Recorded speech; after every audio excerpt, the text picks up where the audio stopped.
Okay, good morning, everyone. My name is Jaqueline Morris, and I'm the moderator for this panel, which is Imperatives and Contemporary Approaches for Effective Management or Regulation of Social Media. It's a kind of long and hefty title, and it's something that is also a hefty and hot topic right now, because we've heard a lot in the past few years about issues with content on the internet, especially social media content. We've had the Mueller, everybody said the Mueller report, 2016, Russian interference in the US elections done via social media, social media being used to fund sectarian violence in Sri Lanka and India, fake stories being planted and causing great harm to people and companies, the spread of anti-vaccine propaganda, the spread of the rise of nationalism, private information being exposed on to the public and to bad actors and so on. And everyone seems, from the media and so forth, it seems like everything's wrong with the world is a fault of social media. Just this morning, I was reading an article in the news about the need for added regulation with regard to privacy of information on social media platforms. Calls are being made for regulation. Hearings are being held. We've seen Facebook and Google who are here, and many others up in front of the US Congress. We've had hearings in England. We've seen those as well. And the question that we have here is, it's about the content. Can internet content be regulated? Should it be regulated? And if so, by whom? To what extent? So our panel, we have to my left, Shernon Osepa from the Internet Society, then Gabriel Recalde from Google, and Claudia Giraldo from Facebook. Welcome. Come in. And they will bring their expertise and perspectives to the discussion. So we'll start with Shernon from the Internet Society. Thanks. Thank you, Jacqueline. I think talking about this topic, imperatives and contemporary approaches for effective management of regulation of social media, we need to break it down and start asking ourselves, what is the objective or why social media created?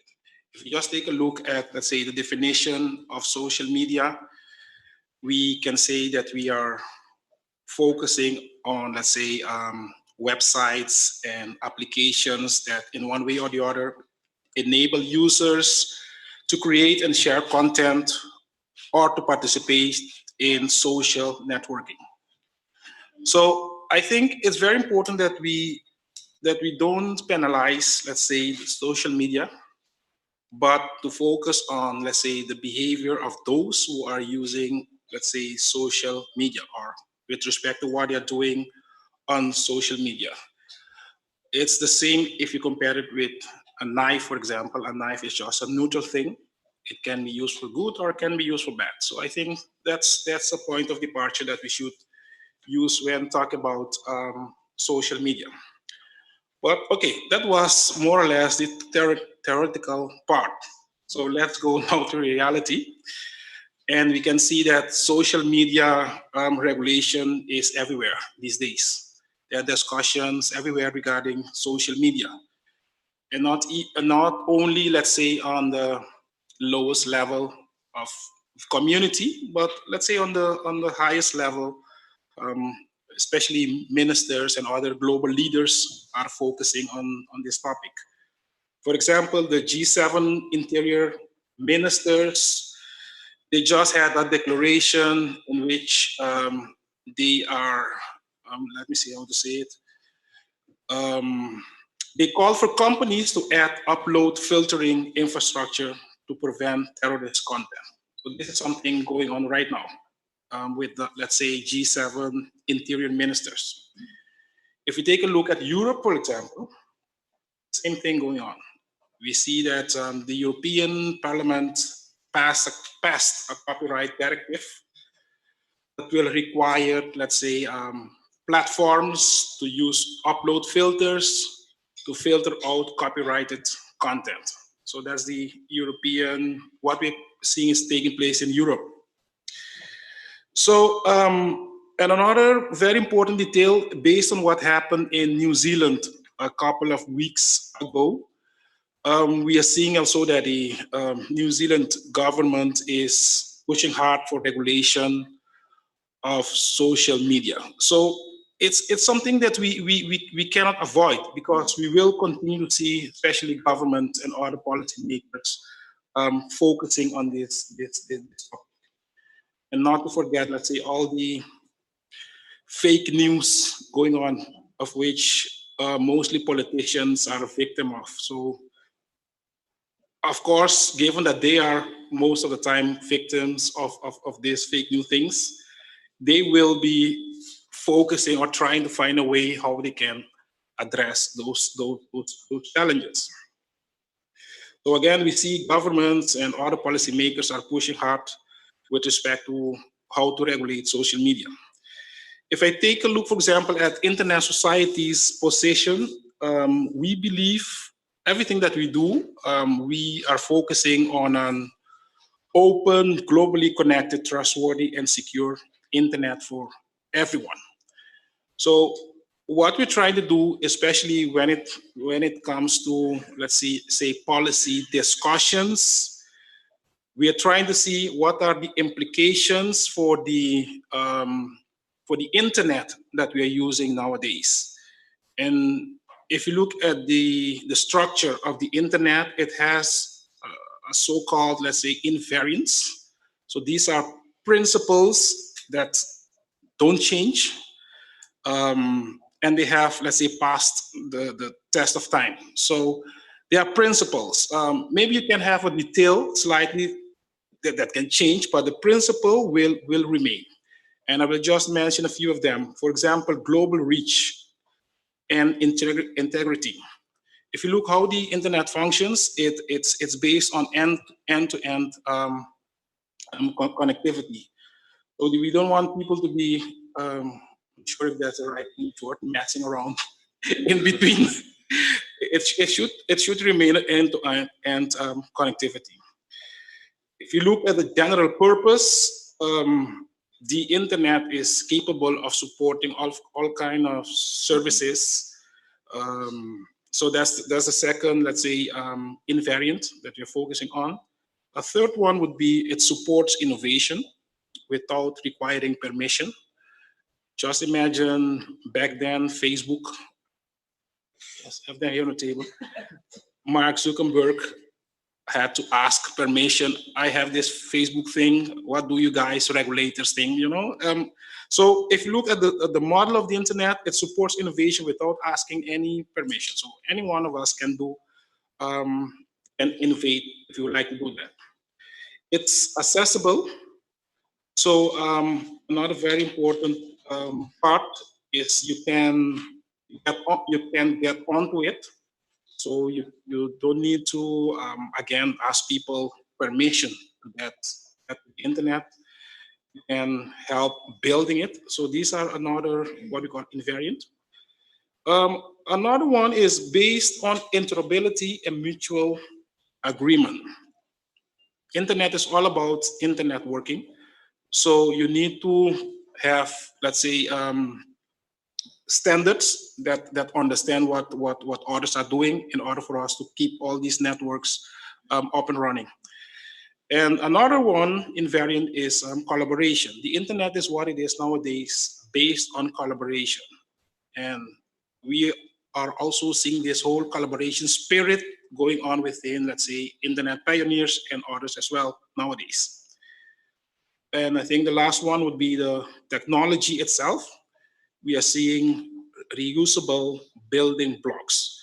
And something that is very important when it comes to the internet, you don't have permanent favorites.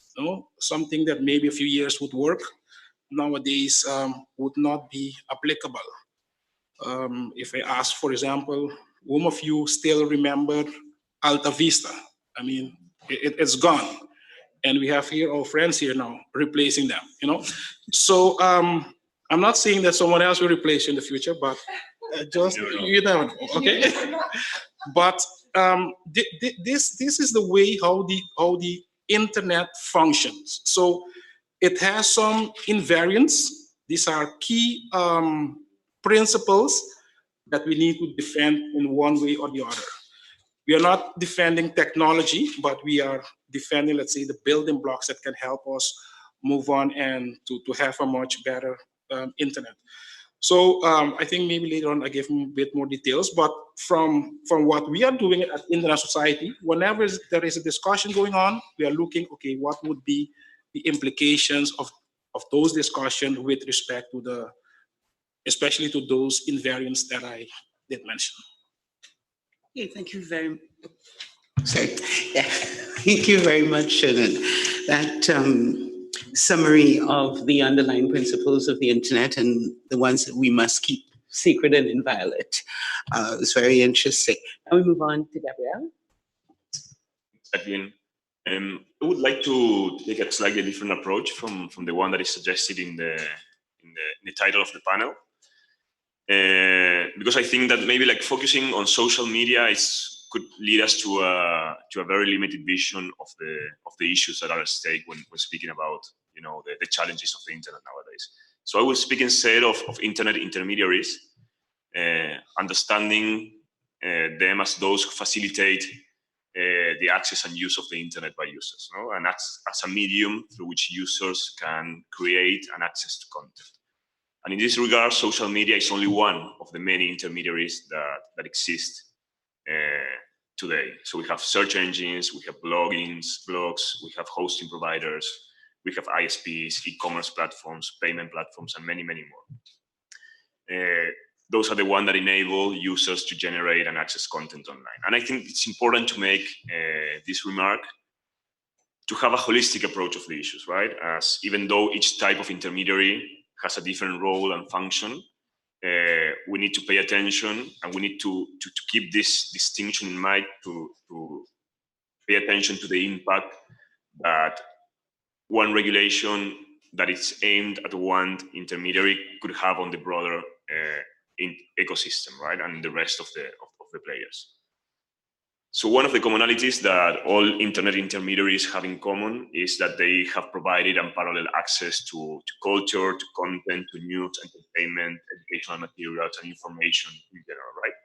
And have enhanced economic growth and innovation all across the world, thanks to lowering barriers and reducing costs to starting and operating small business. And they also have facilitated user empowerment and choice by providing them the opportunity to access to a vast amount of information. And for all of this to be possible, intermediaries have always relied on the principle of free flow of information, which many times comes with challenges, which are old, some are new, some change, some died, and then some resurface, but we always have challenges, right? Especially to what is known, like we can single all them out into one concept of controversial content, which includes, for example, child sexual abuse, images or materials, incitement to violence, misinformation, revenge porn, and many of the issues that Shernon already mentioned. So for this reason, that doesn't mean that the free flow of information implies that anything goes on the internet, as there have always been legitimate limits to it, like all from the very start of the internet. And laws that regulate illegal speech apply to online platforms as well. And dealing with these issues responsibly and striking the right balance is a critical and challenging part of the role that intermediaries play in society. And I want to strike this idea of right balance because I think that's the hardest but the most important idea when dealing with how to manage controversial content online. There's no one fit solution for all types of content or for all types of mediums. So, for example, while it might be easier, when I say that all controversial content is not the same, let's think about, for example, child sexual abuse images, where there's almost like a universal consensus that that's something wrong, that it's easy to identify. This is something that all players need to act to avoid it, to prevent it, and to penalize it, right? But that might not be the same for other types of illegal content. example, in which cultural nuances and the context play an important role. For example, content that might be considered in one context to encourage violence might not be the same or appropriate when it is featured as part of a news report. And Google takes that responsibility very seriously, and we put a lot of effort in counteracting controversial content all across our services. We have developed content policies that put the lines, draw the lines between what is allowed and what content is allowed and what content is not allowed in our platforms, including prohibition on terrorist recruitment, hate speech, incitement to violence. And whenever we are flagged about any of this content in any of our services, we take a careful review and take it down if it's in violation of our policies. Then we also use a mix of human capacity and technology to detect this type of content and enforce our policies. And this is important because technology cannot understand context while humans can. But technology provides us also a way to reach scale. To reach scale, which is important nowadays. So one example is we use hash technology, for example, for images that depict children in some sort of abuse or sexual, in which we put like a digital footprint on images. So whenever that any image is re-uploaded in any of our services, that is detected automatically and removed automatically. But we also think that platforms can also play like a positive role in counterbalancing most of the illegal content. So we have developed programs in which we involve, for example, in YouTube, we involve YouTube creators in playing a positive role and using the platform, the same platform that is maybe used for wrong, that use it for good, and working on using them as positive role models for example, fighting xenophobia, hate speech, extremism. We also collaborate with other industry players, especially with governments as well. For example, in YouTube, we have developed the YouTube Trusted Flagger programs, in which we involve individual government agencies, NGOs, that are effective at notifying YouTube content that could violate our policies. So whenever these institutions have the tools to detect and flag that content, that is reviewed faster than if a common user would do it. And we have been, for example, in the Caribbean, we have been engaging with the Broadcasting Commission to include them in this program as well. So this is what companies do, or what intermediaries do. What do we think that governments can do to, again, help strike this balance in these issues? First is developing safe harbors for internet intermediaries, and we can discuss this maybe later. But this is basically the idea that online platforms should not be held liable for content that is generated by its users under certain conditions. And this has been the legal framework that has helped provide the legal certainty for internet companies to grow and to strike the balance on the content that is illegal. So in the model of this is the judiciary, the judicial body, and not platforms or not administrative bodies or private parties, who should be defining which content should or should not stay online. Because online platforms are not in the position to judge, in many cases, the illegality of a content or not. So if you force platforms, if you force a private actor to guess if a content is illegal or not, then they will probably take it down ahead of the face of ahead of the chance of being penalized for not being. So you are in some way providing incentives for private censorship. So in the same way, we should also proceed with caution, with giving the power to administrative authorities that are looking to determine what should and should not be available online, because it also opens a door for censorship. So as many international bodies as the OAS and the UN have always pushed in favor of being the judicial body who should be in charge of defining what is and what is not illegal online. So safe harbors, protect freedom of expression and innovation, striking the right balance. And I think I bring this idea back because I think it's the most important concept around this issue, and the aim that we should follow. And then the second idea that governments can work is about digital literacy. And I think that is fundamental in today's society, helping new users to navigate the challenges that they can face online. And it's not only about protecting their own data and knowing the tools to protect their privacy, but also to identify and avoiding misinformation and have a positive role online. So that's all for me. Thanks.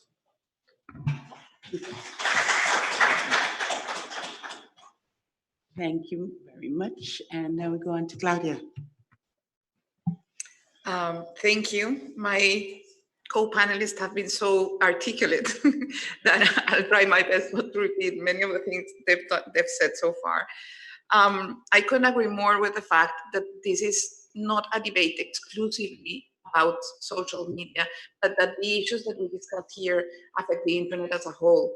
I think it's no secret to anybody here that our founder and CEO, Mark Zuckerberg, has been very vocal as to our intention to cooperate with authorities, with experts, with as many stakeholders as we can to explore how we can address nowadays the societal issues around the internet.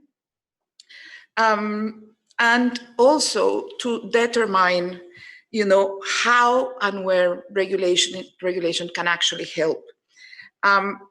It is, I guess the tricky part here is how to get it right.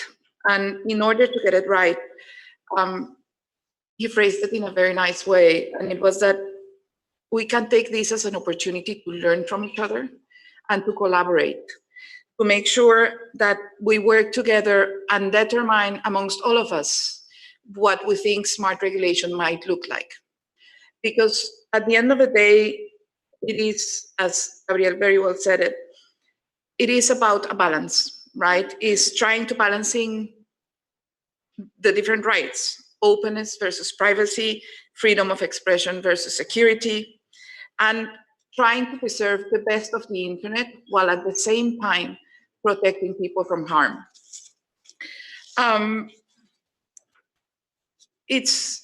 We don't want to lose what we've achieved so far in terms of the great impact of the internet. The internet has great impact on education, on health, on disaster relief, even on public officials communicating with citizens. And I've had the pleasure of speaking about that with some of you actually. But most importantly, on innovation and productivity. I had the pleasure this morning of opening an event that we have here in the same floor, where we're training 500 small companies on how to use the internet and how to leverage their platform to sell more and to grow. I guess at the end of the day, this is the beginning of a conversation, of a very exciting conversation. But it's important not to lose track of the overall goal that we want all to achieve. The focus of our company has shifted in the past 2 years. We realize that we have a major responsibility on managing this in an appropriate, smart way. And we count on all of you to have that conversation, because as Gabriel said, the basis that we set now, updating the rules of the internet, is not only going to affect us, it's going to affect everybody. And I don't think it's right. It shouldn't be one company trying to determine that. It should be a multi-party effort. So I don't want to go into the details. We've done so much in the past 2 years, but we are committed to working on many issues that we think are important. And there's so many angles to this, but we started focusing on some of those, particularly harmful content, privacy. But I wish we had all the answers. The reality is we don't. This is part of a conversation, and it should be a conversation that doesn't undermine the benefits of what the internet can bring to us in the future.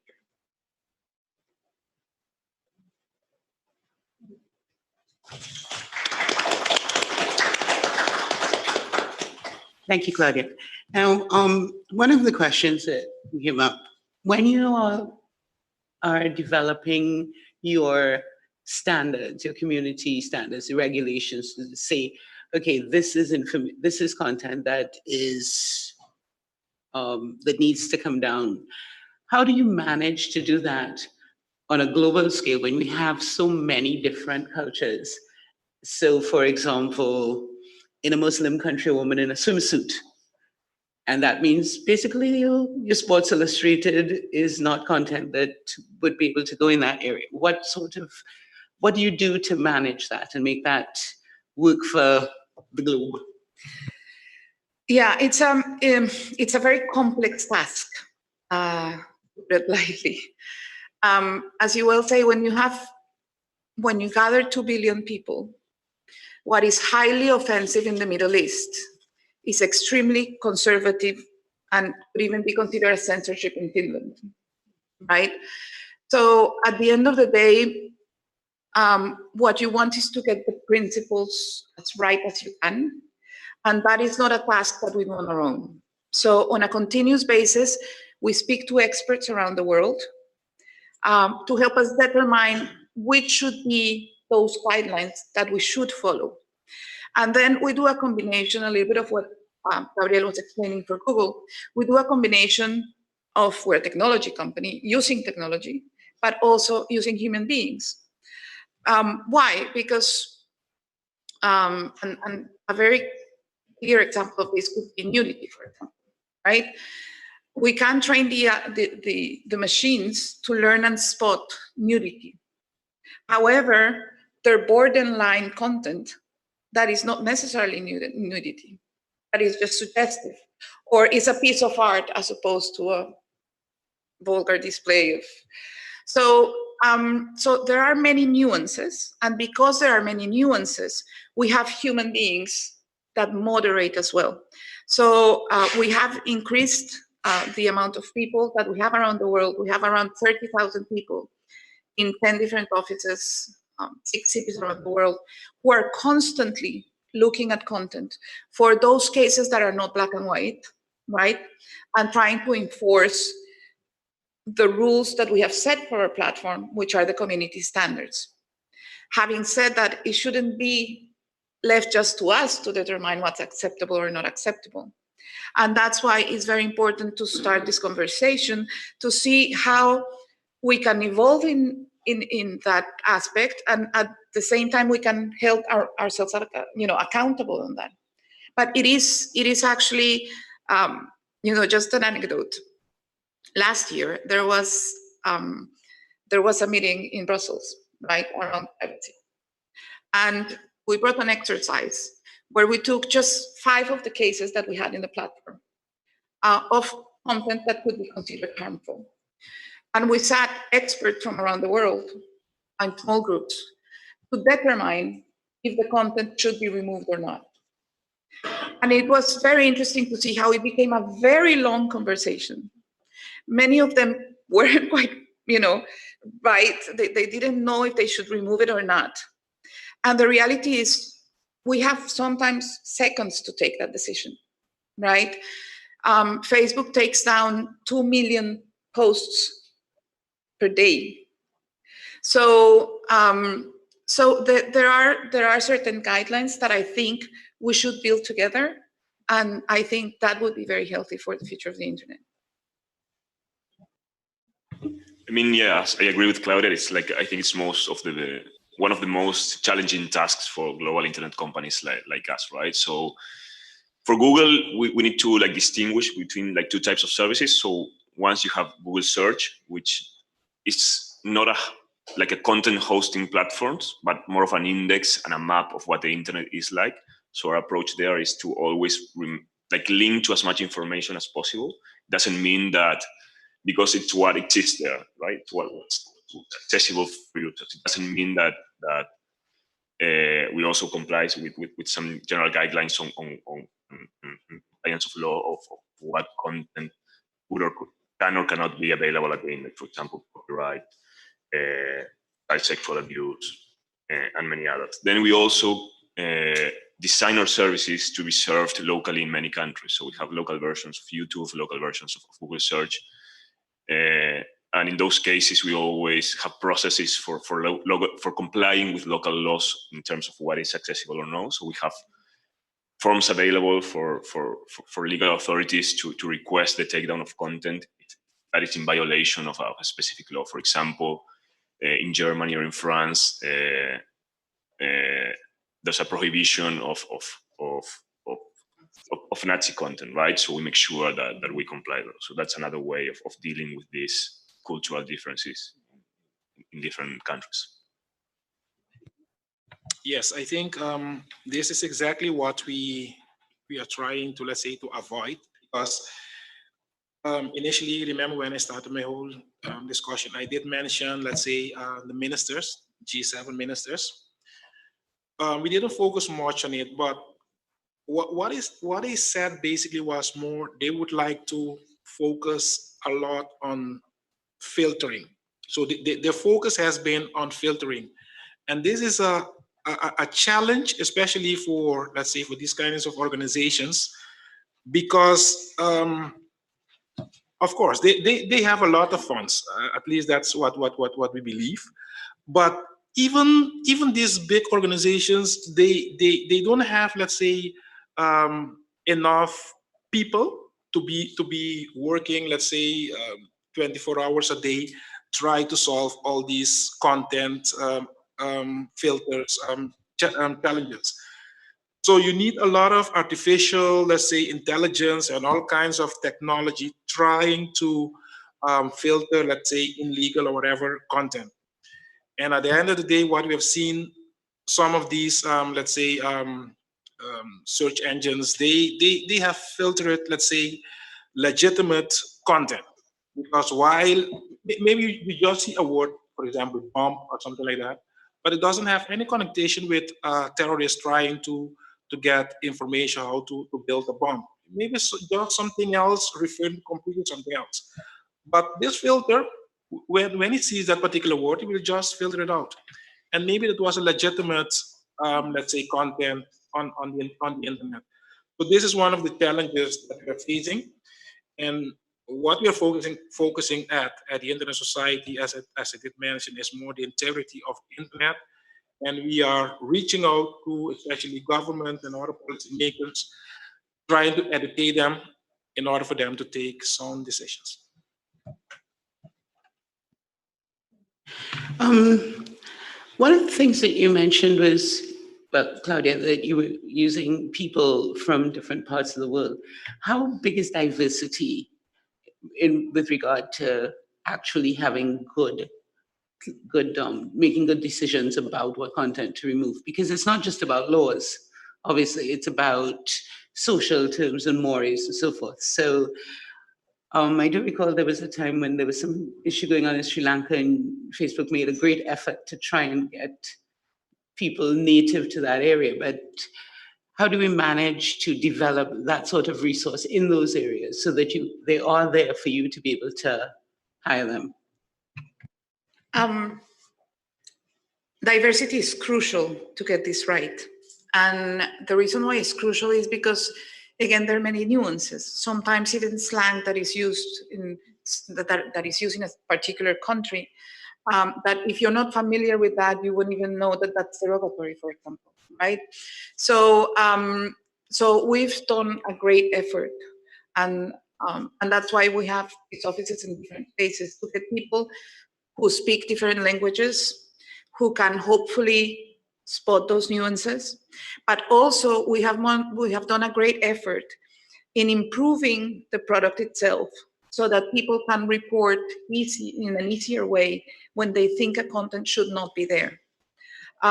So we do what we can, and we're very focused on doing it right and doing as much as we can. But even that combination of artificial intelligence and the 30,000 people doesn't guarantee 100% of the times that we're going to get it right. So we want to empower our users every time to help us in that task as well. If there's something that we miss, that they can report it in the platform itself. If there's a decision that they disagree with, we're in the process of evaluating a group or an external group where they could appeal those decisions, right? Also, because there are many things that, quite frankly, there shouldn't be left to us, right? It's very difficult for me at times, the platform, to determine what political content is, right? It shouldn't be a platform determining if it is political content. So it is critical to have diversity, and a way to have diversity is empowering the community as well to help them. Anyone else have a comment on that? Or? No, just maybe to add to Claudia, that diversity is not only crucial to this particular issue that we are discussing, but also like in all the activities that a company like Google or Facebook does.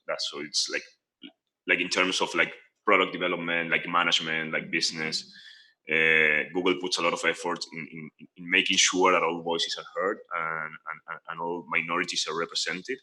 And I think that's also one of the biggest challenges that we still have, because it's like in terms of gender, for example, representation at the higher level. So it's a key component of the whole operations of a company like Google. Cool. We just want to start moving it towards what can we recommend to people, the regulators and governments, officials and so forth, who are in the room and listening. What sort of idea do you think would work to have a collaborative regulatory framework between the intermediary companies and the governments? For example, I was reading the other day that there might be a suggestion for Facebook with regard to privacy, to have a community board that would allow that would have oversight and would allow appeals and so forth to that. And then, of course, there's also the fining of companies. What do you think about that? Or are there other ideas, other forms that you think might be useful to suggest, rather than the straight regulatory heavy hand of the government? Yeah, I guess that's why I chose those words for my introduction. I think it is really the beginning of the conversation, because it's important to decide as a community what we want and where we want to go. And based on that, to create good communication so that we truly understand the issue, right? And what is at stake. And everybody can put their best foot forward and arrive to that solution. The reality is not very clear at this point what the solution is, because it should be a result of a process that is just starting, right? What is important, I think, is that in the process of starting that conversation, we're very we need to be diligent, and we need to a certain extent to agree, at least on principles, because what is at stake as well is the future of the internet, is that our developers can grow new businesses, that there's interoperability. So what I think is really tricky right now is that this is, and for very valid reasons, right, a source of concern that many governments have, but they're all addressing them in a very disconnected way. And addressing this in a disconnected way can be very risky because then it can undermine the possibility for growth locally. So I think the real challenge and the best response I could give you at this point is we need to create mechanisms to get that conversation going. Yeah, and also, like I know that governments have like this impetus, to regulate. So whenever there's a problem, the solution is, okay, let's put a regulation forward. And maybe regulation is not always the solution. And it's also not a discussion of no regulation or a lot of regulation. It's about a discussion about smart regulation, like what type of regulation is necessary for addressing the challenges that we're facing, but without taking away from us the good thing about the internet, right? Just to put it into Shernon's words. So I think there are many other ways that companies and governments can think of working together. And I mentioned just a couple of one, like go in terms of like specific programs and solutions that internet companies make available, like the YouTube Trusted Flagger program, but also thinking about together what are the local needs and the best ways and mechanisms to address them. And I'm thinking about like education, right? And this is something that we at Google put a lot of investment in as well. Like thinking with local authorities, developing digital literacy programs to educate the populations and the users on how to protect themselves against these harms. And I think that's a very important concept and programs that could address most of these challenges more effectively than regulation per se. And that's something that Internet Society works with a lot, right? The education of end users. Yes, and I think we should be focusing on how to attack, let's say, the issue at the source. The first thing that you need to ask yourself, the problem that I'm trying to solve with this particular measure, will I solve that problem? And if the answer is no, then you need to look for other alternatives. So this is one of the challenges that we have been facing. If you look, I did mention, for example, filtering. You can compare it with blocking as well. There are a few ways how people can block content. I'm not going to highlight all of them now, but technically there are a few. You can say, okay, IP and protocol based blocking, deep packet inspection, URL based blocking, platform based blocking, DNS based blocking. So sometimes you're focusing on one particular technology. You think you will be solving this problem, but in reality, you're making it maybe even bigger. So just focus on the problem that I would like to solve, come with an exact measure to get that problem solved. Okay, thank you. Now, does anybody have lots of questions? Okay, let's start with Kevin. And then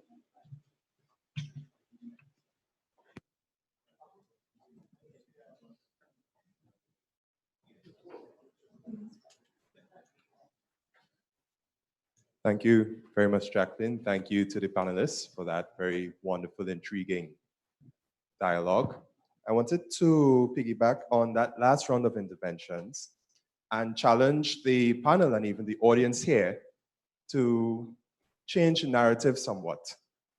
Instead of talking about regulation, or as we say here, effective management or regulation, why can't we speak more so about enhanced governance?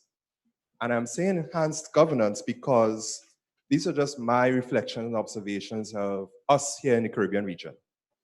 We say regulation, but we tend to have a heavy-handed approach to creating sanction-type laws, which happens in one area, yet in another room, there's a strategy and a document that speaks to enabling legislation, and there seems to be a disconnect between the two. Also in the Caribbean, we have a penchant for disregarding authority when it comes to rules that we think may not be appropriate or suitable. And I think A testament to that would be how much we enjoy Carnival in the Caribbean. And despite all of that, I think there continues to be, when situations arise on digitally mediated platforms, there continues to be a certain level of antagonism that occurs among groups. And I think what Claudia and Gabriel and Shernon are alluding to is that there needs to be more communication and more awareness among the groups. So I just want to make that challenge. Maybe we need to understand that there are different governance mechanisms. We should talk more about community rules. We should talk more about the role of private ordering that already Google and Facebook and other intermediaries are doing. We should talk more about codes of conduct. And probably as a recommendation to state actors, we should really look at clearing up pathways for advocacy. So who are the policy authorities involved? If I have an issue that affects me in my personal life on social media, where do I address that issue? So that's just a challenge I'm putting out there, to change the narrative. Let us here in the Caribbean not speak about effective management and regulation, but focus on enhanced governance. Thank you. Thank you. Can I comment on that, Kevin? Yes, I think I was sitting just next to you, right? So I think maybe you saw my notes. Because I have it here. Instead, this was one of my last, let's say, comments I'd like to give, leave with the audience. Instead of trying to defend society from the internet, a technology that benefits all humanity and close off its potential in an attempt to stop terrorists, government should use the internet to build community strength and resilience, empower citizens to protect their communications, and to promote solidarity. We should not let terrorists sway how we use the internet. So that would have been my last comments, and it's just in harmony with what you're suggesting. Nigel? Yes, Nigel Casimir, CTU. I guess taking up from where Kevin left off, we heard about the challenge of the companies themselves trying to manage content, and Finland being different from the Middle East, for example. I wanted to be clear and try to apply that to the Caribbean situation. I want to be clear in terms of what method do you use to decide whether to serve particular content in Finland that you might not serve in the Middle East, you know, and how granular is that done? Is it that we have a per country sort of filter or partner that you have that helps you do that? And if that is the case, you know, how could you bring that down to the level of per country on a small island basis? And do you have any practical or adequate effective measure that could apply to like small islands in the Caribbean related to that? Or is it that we just get lumped in, like, for example, with the rest of Latin America, as often is done with Latin America and the Caribbean? Right? It's really not that tailored. That's the reality. And I guess one of the main challenges of global companies is virtually impossible to adapt them to every single country that we cover. So what do we have to do? We have to agree on minimal principles that we think we should not, support, right? And that's why what we did was create the community standards. And the community standards are basically tell you what you can and cannot do on Facebook, but bring them to the minimum standard, right? That we should uphold, not to offend anybody or open opportunities for crime, or and then we use the human beings around the world to look at the nuances where those community standards are not that black or white. And we get things wrong. I mean, sometimes the example that I gave you about art, right? There's a very famous painting of a nude woman, and our artificial intelligence tools might take it down. So very likely we're going to hear from people in that country saying, hey, what happened here? And so that's why it's a combination of tools. And we make sure that we involve experts on that matter from around the world when we determine those community standards. Because it shouldn't be up to us to decide what's harmful or not. And the nuances go, for example, when you're speaking about violent content, right? If it's an individual user that just uploads something that is very offensive, of course we should take it down, or that could lead to even harm in the offline world, right? But we cannot censor press. So if there's an equally difficult image, but that comes from a reputed media company, we would be very wrong on taking it down. So the company leans towards freedom of expression more than anything else, because we still believe that it's very important to give everybody a voice. And then what we do is try to create checks and balances around that, and to create tools within the platform and in-house groups to make sure that we look at those cases that are not black and white. But we don't really tailor it for specific regions or countries.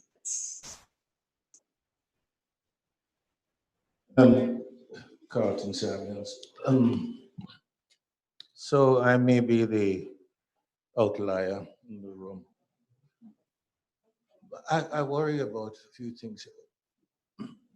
My father told me many years ago that if a man has more than 3 or 4 principles that are inviolable, you have too many. And I am a freedom of speech.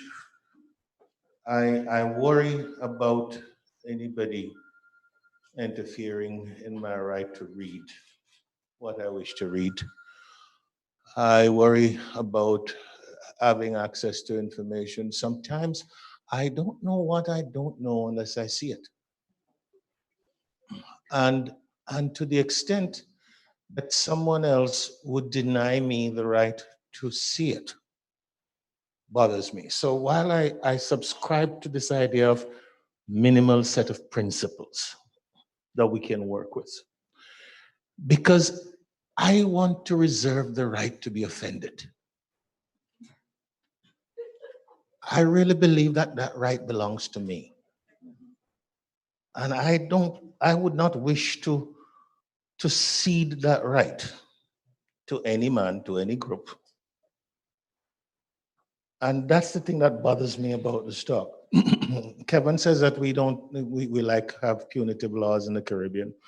The things that I worry about is not the law, but is the actors around the law. Because we have a lot of laws that are punitive now. They just don't ever get enforced.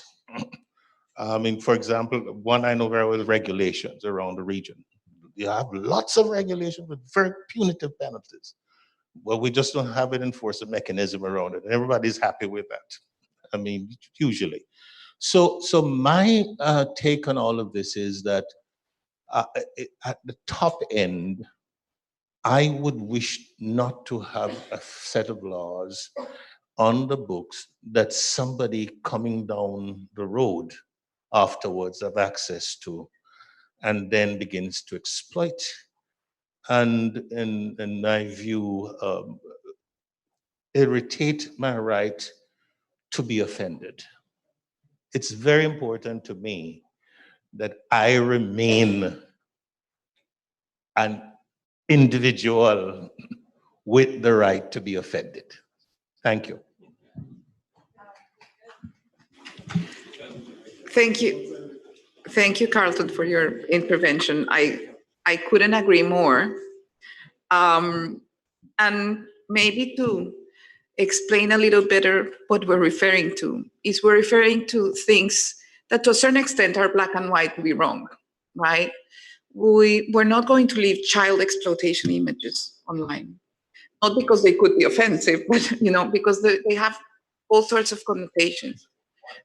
Exactly. So there are some that come from commonalities in the law around the world of things that we all know are bad, right, and shouldn't be allowed. All right, I'll take on the point he was mentioning about his mother. Oh, it was your father. Oh, okay. All right, mother thing will come in. When you look at Caribbean history, today we talk about fake news. Fake news is nothing new to us. No, seriously, because when you had the days of resistance, the revolution came about, rumor was a very powerful instrument to fight. The king says, he gave us our freedom and you're denying us the freedom. So the revolution is going to start from the fact that you don't like that. I did some programs with the Peace Corps. And I went to this, there was a Peace Corps lady, comes to St. Lucia to do work with the children.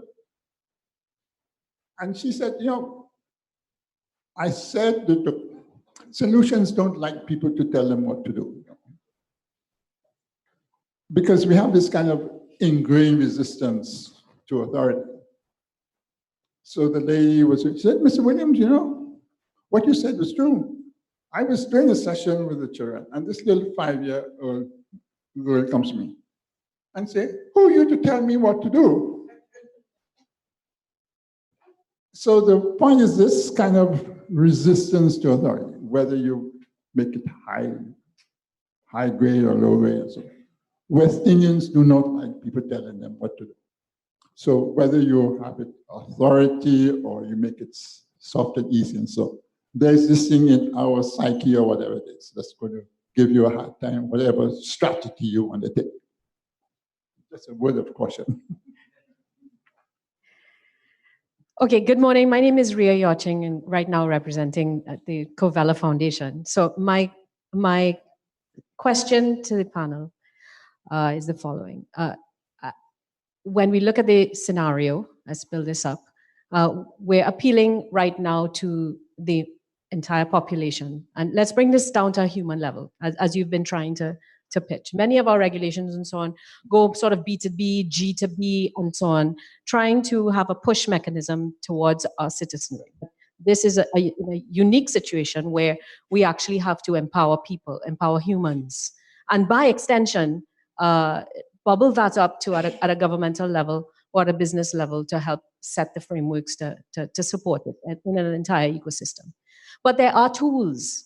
All of you, all companies represented at the panel have tools right now that are a mystery to many people, families, housewives, mothers, myself included, teachers, students, those over the age of 13 and those under the age of 13 who are participating, I'll call it illegally, if you will, on the internet.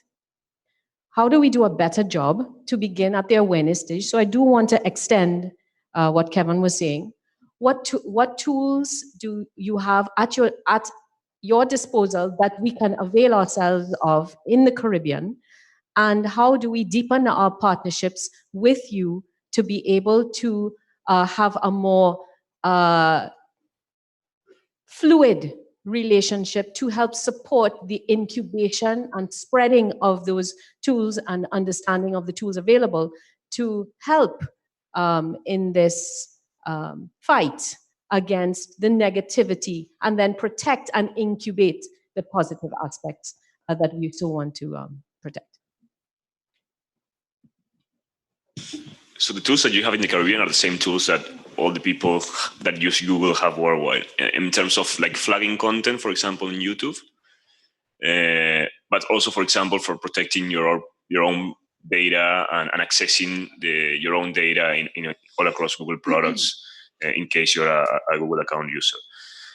And I know that being able to put those tools into knowledge of our users has been one of the biggest challenges for us. So we are also trying to think on what is the best way to bring the word out, right? And to make users understand how they use it, how that they are available and how to use them. And I actually brought some leaflets on our privacy tools that at least could help start to bring that information into, like, between you. But for example, we have a dedicated team that now is like advocating for educating users, so developing trainings and online materials in English, but also in local languages, in Spanish, on how to empower the use of for example, data management tools or flagging or even like filtering content on YouTube search, which is a tool for families to prevent kids from accessing content that they're not supposed to. So, I mean, the tools are out there, and we're always trying to think and discuss with local stakeholders on how to develop programs around them to educate people, and we're always open to that. I know that sometimes it's a matter of resources and hard to be everywhere at all time, and it's a matter of scale. So it's also we rely a lot on local stakeholders at achieving scale, like in ministries of education, NGOs, and civil society. We train them on these tools. We are hoping that they can then like replicate that knowledge. But it's like an ongoing work, you know, and we're on top of that. Well, I may not be the most popular company right now. I guess that's one of the reasons why we have a devoted person for the Caribbean now as well. We want to make sure that we create the right partnerships, that we speak to people, that we help train people, and that, as we do with everything else, we combine technology with human interaction. So we also work, for example, and I was very glad I was able to start the conversation about that in one of my meetings. But in terms of elections, right, we deploy in the platform a megaphone that says, today is a day to go and vote, right?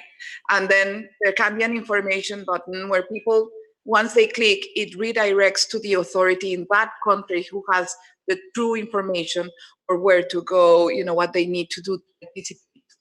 So it's a combination of tools, try to make as much as we can within the platform proactively for people, to empower people, and to get them to know more about us, and also do the trainings where we can explain that we do have some community standards. We have a parents portal, for example, and many people don't know about that. Once they start looking into it, they say, oh, that's great. You know, I get all the advice that I need to guide my children on how to use the platform. So I guess it's a combination. It's a combination of tools, and also it's finding the right partners within the government and outside the government. NGOs that could help us, you know, train kids on how to stay safe online, on how to combat bullying. It's such a wide spectrum that it's something that we cannot do on our own. Maria Myers Hamilton from Jamaica, Spectrum Management Authority. Although I wear the hat of a regulator today, I'm going to wear a hat of an educator and a mother. And what came to mind when I heard Carlton speak is the whole matter of New Zealand and how that video went viral in such a short point in time. And I could never imagine the pain of persons who did not know what was going on when they actually saw this on social media. I think we have a responsibility, and I can think of in my country where young persons are now becoming immune to helping. So for example, a crime is taking place.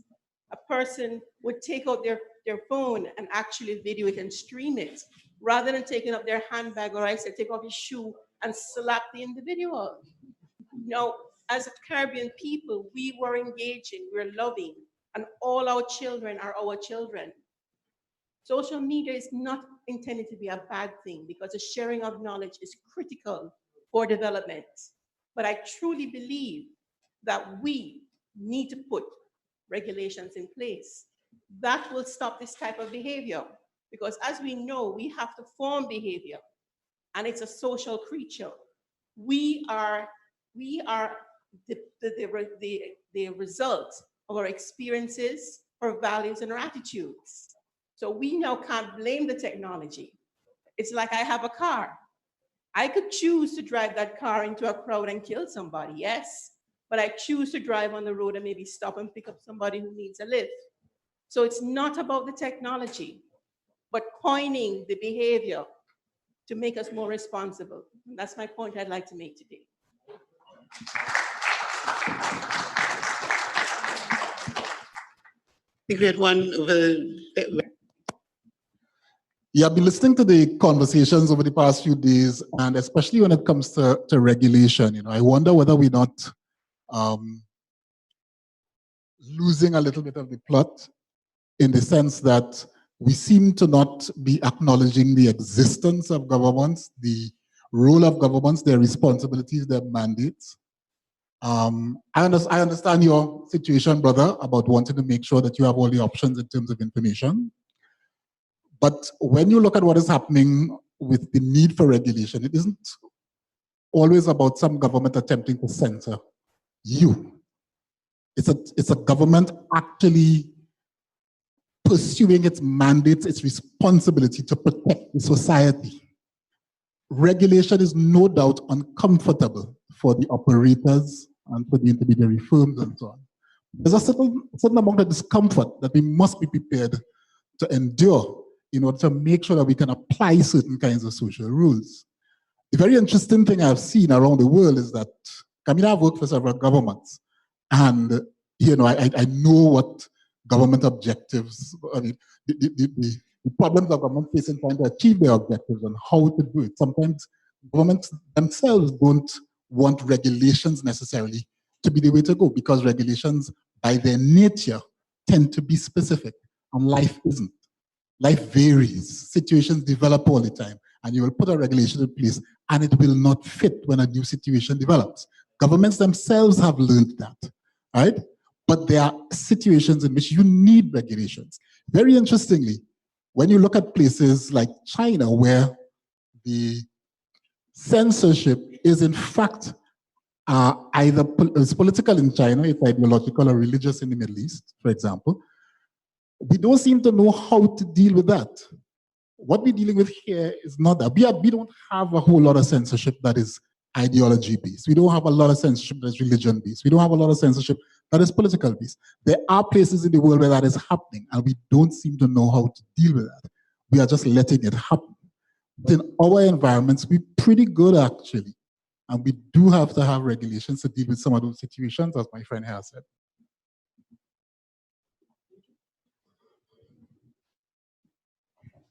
Deirdre Williams, St. Lucia. I spent most of my life up to now being an English teacher, so I'm very particular about vocabulary, and that's what my question is going to be. However, earlier, Facebook and Google both spoke about using human filters as well as technical filters. And I feel it's necessary to say here that I read an appalling article that was shared by somebody of the distress that those human beings are put to in the type of material that they are needing to deal with. And that's part of my point.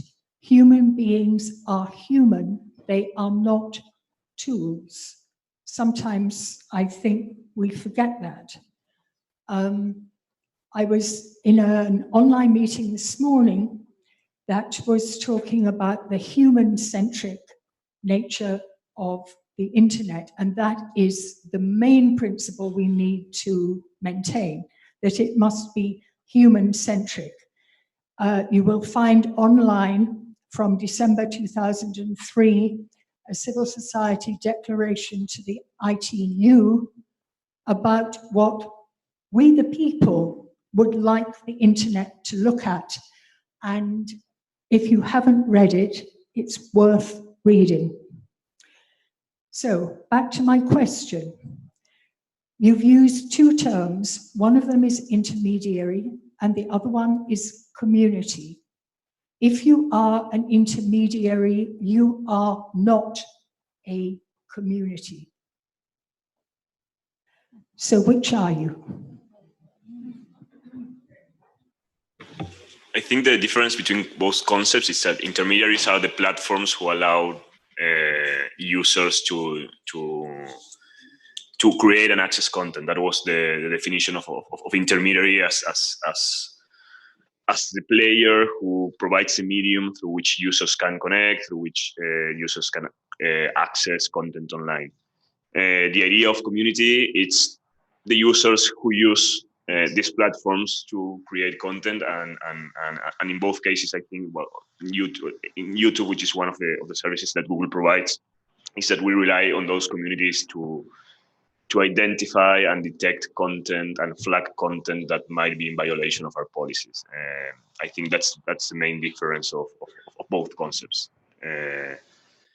So responding to your question, I think we are intermediaries who rely on the communities to provide a better services.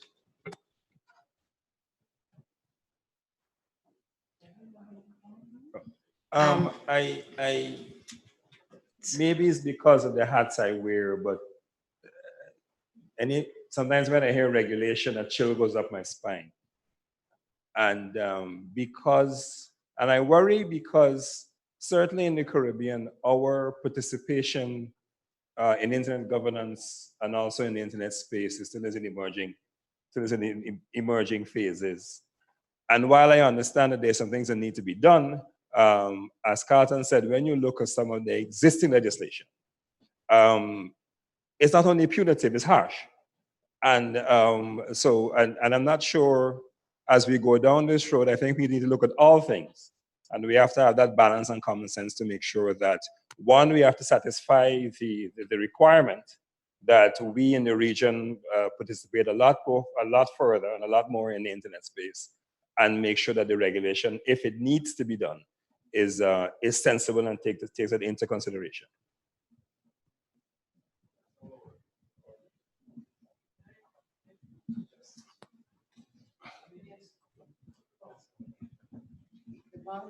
Hi, yes. Just following up on what Carlton says, yes, we need to be very important. We need to, as Claudia was saying, well, this one is a point Claudia made really early, right? What is the overall objective? What are we trying to do? Are we trying to punish and be punitive? There's an incident right here in Trinidad and Tobago, where recently a leader of a political party was fined by the court for a case against another individual, a private citizen. And it was done through an internet-mediated platform. It's done through Facebook. And it's the perfect example where real-world laws were applicable and can address this.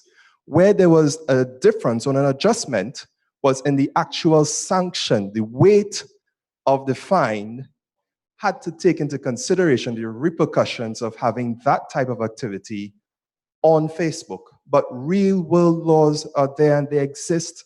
And maybe it's not a question of reinventing the wheel, but understanding the context that we have. When the laws created, they didn't have internet, we didn't have social media usage.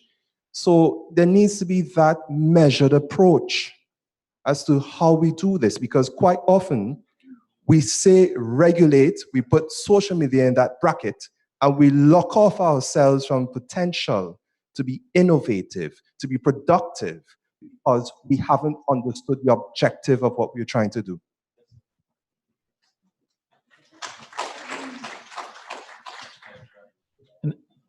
Nigel Casmi, just kind of adding on what Kevin says, I'll say something obvious as the challenge I have in my own mind. And this is how I frame the problem. What we're trying to do is overlay a global network on a base of individual sovereign nations. Right? So is that a problem that is solvable? To what extent can we solve that problem? We're talking about global internet and we want to be as open as possible and so on. But the fact is, it sits on top of a system of countries which have a lot of different standards in them. And how do we find a way around that problem? And I think it's a good challenge to stimulate our brains. Yeah, and probably adding to what you're saying is something that adds to the challenge is the fact that, as you were saying, you know, some countries actually advocate for freedom of expression, others don't. So, yeah. Okay, this has been wonderful, but I would like to keep us to time. So in the interest of, we are 5 minutes past where we were supposed to be. So I'll just ask every member of the panel to give us a quick wrap up, and then we'll be off to lunch. Thanks. Just a few seconds based on what you said. There is a thing called the internet and existing human rights. So we don't have time to go on all of them right now. So basically what we are doing in real life, let's say the offline world, and if you compare it with the online world, still we have some, let's say, guidance that are applicable also in the online world. So we can use that as a point of departure to address your question. I just would like to just read what I said again as my last comment.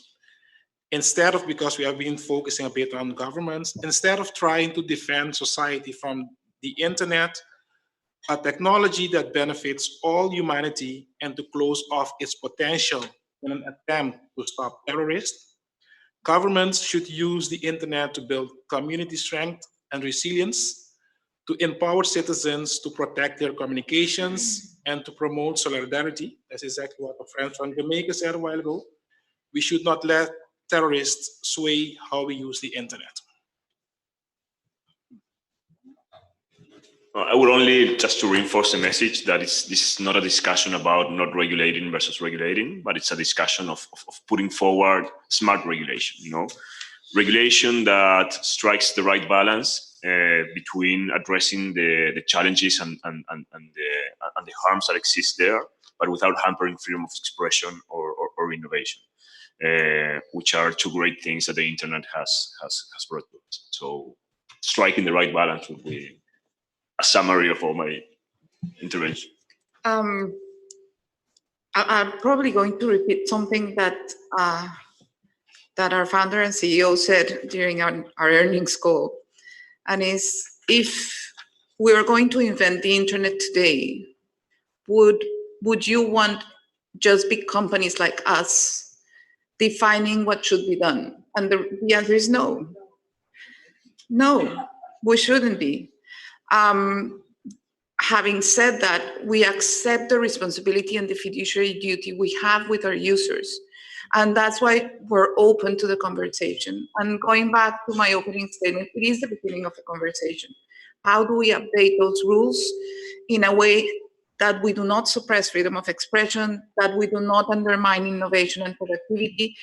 It is a balance, as all of us have said. So we're here, and we're here to contribute as much as we can.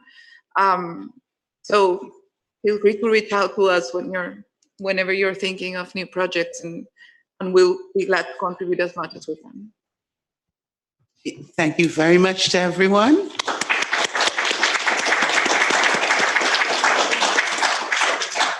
And if Nigel has any housekeeping before we go to lunch.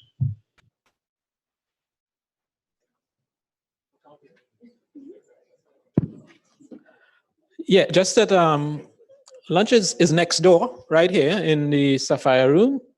And our schedule calls for us to be 1:30. So I'll ask that we try to make it back here at that time.